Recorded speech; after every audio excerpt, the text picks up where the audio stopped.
Not every trade is created equal. Some of them will grind you down, underpay you, and leave you with nothing to show for it after 20 years. Others will set you up for life. Today I'm giving you the honest breakdown. 5 trades I'd steer clear of in 2026 and 5 trades I'd run towards.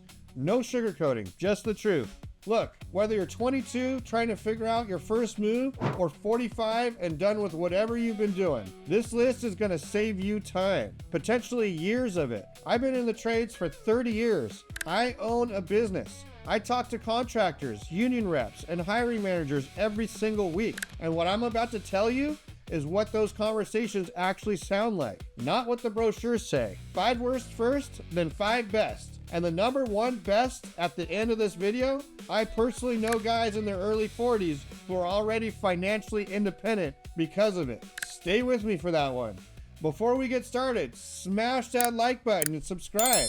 All right, let's get into it. The worst. Worst number 1, residential drywall finisher, tape and texture specialist, starting at the worst list here. And I want to be clear. This is skilled work. The guys who do it well are craftsmen. But as a career in 2026, the economics are brutal. A residential drywall finisher tapes, muds, and textures the interior walls of new homes and renovations. Sounds straightforward, and it is. That's actually the problem. The barrier to entry is basically zero. No license required in most states. No certification, no apprenticeship. That means every guy with a bucket of mud and a taping knife is your competition, and they're all bidding against each other on price. The market is saturated. Customers are price-sensitive home builders who don't care about quality. They care about cost per square foot. Pay runs $35K to $55K nationally, according to the BLS. Physical wear is significant. You're on your knees. You're overhead. You're breathing joint compound dust every single day. And the residential construction market is cyclical. When rates go up and building slows down, you're the first one to feel it. If drywall is your thing, go commercial. Metal stud framing and hanging on institutional project pays significantly better and has union representation through the IUPAT. But residential tape and texture in 2026, hard pass. Real quick, I want to tell you about something that's been working for me. My brother Shane runs a program called the Content Growth Engine. It's built around growing your YouTube channel and earning real income without it taking over your life. We're talking less than 4 hours a week. I'm a member myself. First month in, I had a $214 day. That turned into $445 days, then $519 days by month 5, and it just keeps building from there. It's legit. Links in the description and pinned below. It's worth a look. All right, next up, worst number 2, residential carpet installer, stretch in and glue down specialist. Here's one that's been dying a slow death for 20 years, and it's not getting better. A residential carpet installer measures, cuts, and installs carpet in homes and apartments. The work itself is learnable in a few weeks. That's problem number 1. Problem number 2 is that carpet is losing market share every single year to hard surface flooring, LVP, hardwood tile. The demand for carpet installation in residential settings is structurally declining. I'm not saying carpet goes away completely, but the total market is shrinking, and the installers fighting over that shrinking market are competing on price in a way that makes it almost impossible to build real income.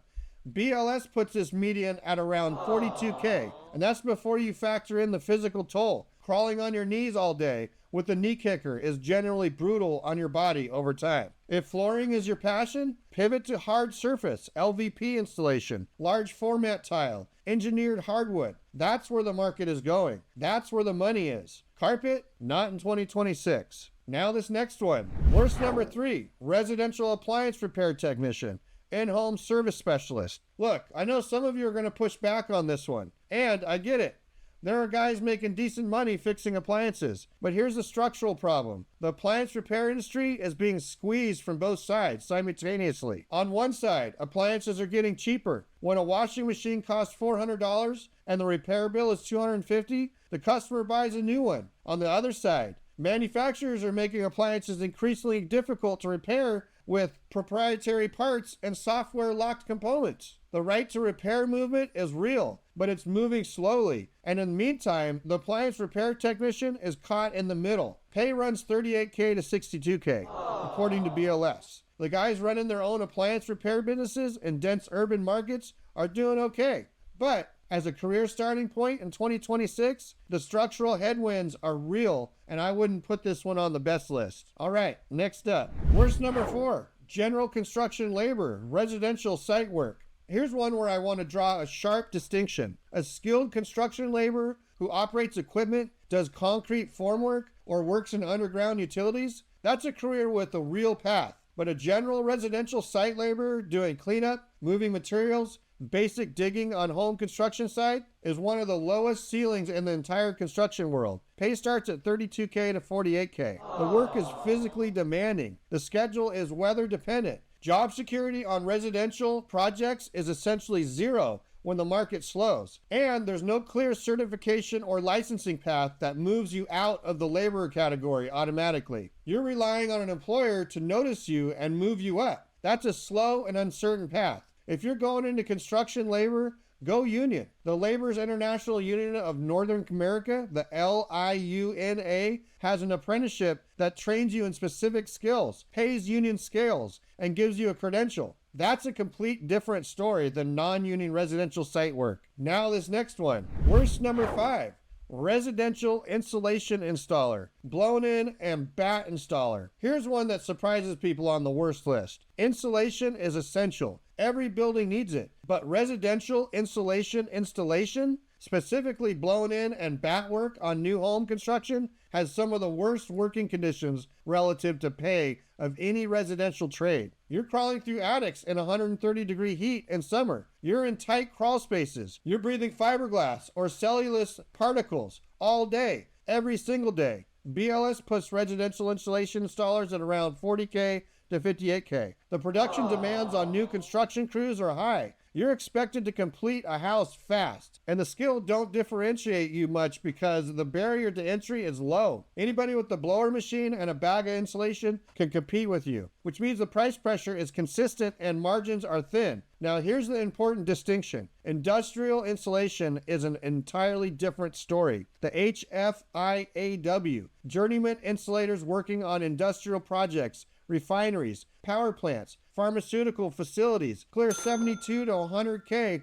with full union benefits. The work is technical, the barrier to entry is real, and the pay reflects it. If insulation is your path, go industrial. But residential bat and blow-in work in 2026, the conditions don't match the compensation. Not even close. All right, now the best. Hey, pause, real quick. Before you go all in on a trade, let me save you from making the mistake I see all the time. Picking the wrong one. Course Careers has an AI career counselor named Coura, and she's built specifically for this. You tell her about your goals, your lifestyle, how you like to work, and she'll map you to the right fit. Whether that's HVAC, plumbing, electrical, construction project managing, construction estimating, architectural drafting, or supply chain coordinator. Then she hands you a free intro course so you can test drive the career before you spend a dime on training. Students have used this to break into high-paying careers in as little as 4 to 12 weeks. No degree, no experience required. Link is in the description and pinned in the comments below. Don't pick a trade blind. Use the tool. Best number 1, industrial pipe fitter, semiconductor, fab, and pharmaceutical clean room specialist. Okay, here's where things get interesting. Starting the best list with one that most people have never heard of, an industrial pipe fitter who specializes in ultra-high purity piping systems inside semiconductor fabrication plants and pharmaceutical clean rooms, is in a completely different world from standard pipe fitting. These systems handle deionized water, specialty processed gases, chemical delivery lines, all built to tolerances and clearances standard that makes regular industrial pipe fitting look casual. Here's why this is a pattern interrupter on this list. The CHIPS Act has pumped over $50 billion into domestic semiconductor manufacturing. TSMC in Arizona, Intel in Ohio, Samsung in Texas, Micron in Idaho, These facilities are massive, and they're being built right now. The pipe fitters who can work to semiconductor fab standards are in extraordinary demand. Contractors building these facilities are recruiting from across the country and paying accordingly. Pay runs $80K to $125K. Foremen and superintendents on these projects are clearing $130 to $160K. My buddy who got into semiconductor fab pipe fitting 5 years ago just turned down a job offer because he's already had 3 better ones on the table. That's the market right now. The UA apprenticeship is the path in. Get your journeyman card. Then deliberately seek out industrial construction contractors working on fab and pharma projects. This specialty will make your career. All right, next up, best number 2, elevator constructor modernization and new installation specialist. Here's one I keep coming back to because the numbers just don't lie. There are roughly 25,000 elevator constructors in the entire United States. That's it. Compare that to 700,000 plus electricians. The workforce is tiny. The IUEC, International Union of Elevator Constructors, cannot fill their apprenticeship slots fast enough. And the modernization backlog, replacing aging hydraulics and traction systems in commercial buildings across the country, is enormous. An elevator constructor installs, maintains, and modernizes elevators, escalators, and moving walkways in commercial buildings. The work is technical. It requires electrical knowledge, mechanical aptitude, and comfort working in tight shafts. But the pay reflects the scarcity of people willing and able to do it. Journeyman elevator constructors runs $95K to $145K, including benefits in most major markets: New York, Chicago, San Francisco. Top markets push total compensation above $160K. The apprenticeship is a 4-year paid program starting at around 50% of the journeyman scale and stepping up every 6 months. If you can get into an IUEC local, do it. One of the highest paying apprenticeship programs in the entire trades world, and almost nobody knows it exists. Now this next one. Hey, quick break here. If you're interested in a free course on getting into the trades, then click this link below. Best number 3, building automation systems, technician, commercial BAS, and energy management specialist. Here's one that sits right at the intersection of the trades world and the technology world. A BAS technician programs, configures, and troubleshoots the control systems that manage HVAC, lighting, access controls, and energy management in commercial buildings. The programming work is done on a laptop. The physical side, sensors, controllers, communication wiring, is the hands-on component. Here's why this is on the best list in 2026. Every commercial building in the country is either installing or upgrading a building automation system right now. Energy codes are tightening. Utility costs are rising. Building owners want control and visibility over their mechanical systems, and the number of technicians who can program and troubleshoot these systems is generally thin. Pay runs $72K to $115K. The senior programmers managing large campus-wide BAS installations, universities, hospitals, government facilities are at the top of that range. And here's the business ownership angle. A small BAS programming and service company with 3 or 4 technicians serving commercial building owners generates serious recurring revenue through service contracts. I know a guy who built a BAS contracting company from scratch. He's got 6 clients, clears $380K a year. Personally, that's the next level. All right, next up. Best number 4, stationary engineer, high pressure boiler, and central plant operator. Here's one that most people, even people deep in the trades, have never heard of as a distinct licensed career. A stationary engineer operates and maintains the high pressure boilers, chillers, cooling towers, and central plant equipment that keep large buildings running. Hospitals, universities, high-rise office buildings, large hotels. Any building with a central mechanical plant has stationary engineers, keeping it alive 24 hours a day. Here's what makes this career exceptional. The licensing. Most states require licensed stationary engineers to operate high-pressure boilers above a certain pressure threshold. That license is earned through documented operating hours and a rigorous written and practical exam. The barrier to entry is real, and the barrier is exactly why the pay is strong. Pay for licensed stationary engineers runs $72K to $105K. Chief engineers, the senior stationary engineer running the central plant for a major facility, are clearing $110 to $160K. Union stationary engineers in cities like New York, Chicago, and Boston push total compensation above $150,000, including benefits and the job security. A hospital can't shut down its boiler plant. The stationary engineer who knows that plant is irreplaceable. I know chief engineers who have worked in the same facility for 20 years and wouldn't trade it for anything. All right, this is number one best, the one I'd bet everything on in 2026. Here it is. Best number 5, the closer. Calibration technician, precision measurement, and instrument specialist. Here's number one best. And I want to make this case for why this tops the list, because this is a career that almost nobody in the trades world talks about. And the people who are in it are some of the most quietly well-compensated and job-secured tradespeople I have ever encountered. A calibration technician tests, adjusts, and certifies that measurement and testing instruments are accurate. Pressure gauges, flow meters, temperature sensors, electrical test equipment, dimensional measuring tools, analytical instruments. In manufacturing, pharmaceutical production, aerospace, defense, food processing, and medical device production. And here's the thing that makes this career unlike almost anything else on this list. Virtually every regulated industry in the country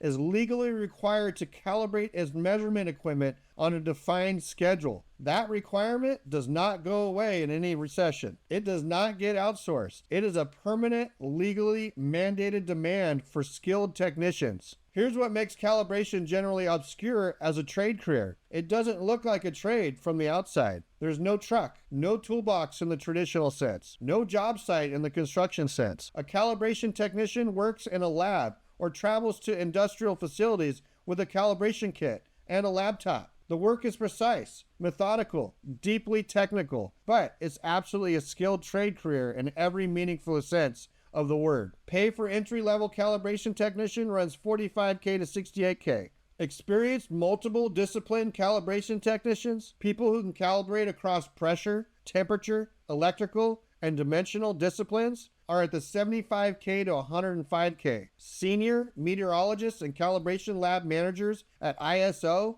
17025 accredited labs are clearing $110,000 to $140,000. The path in is through a meteorology technician program at a community college, 1 to 2 years, or through an entry-level position at a calibration lab. And here's the thing I want you to really hear. I have personally never met a calibration technician who struggles to find work. Not once in 30 years in the trades. This demand is structural. The supply of qualified technicians is thin, and the industries that need this work, pharmaceutical, aerospace, defense, medical devices, are among the most economically stable sectors in the entire economy. That combination, permanent legal mandate, generally obscurity, recession-proof industries, is why calibration technician is the number one best trade on this list. Look, 2026 is a year of real contrasts in the trades.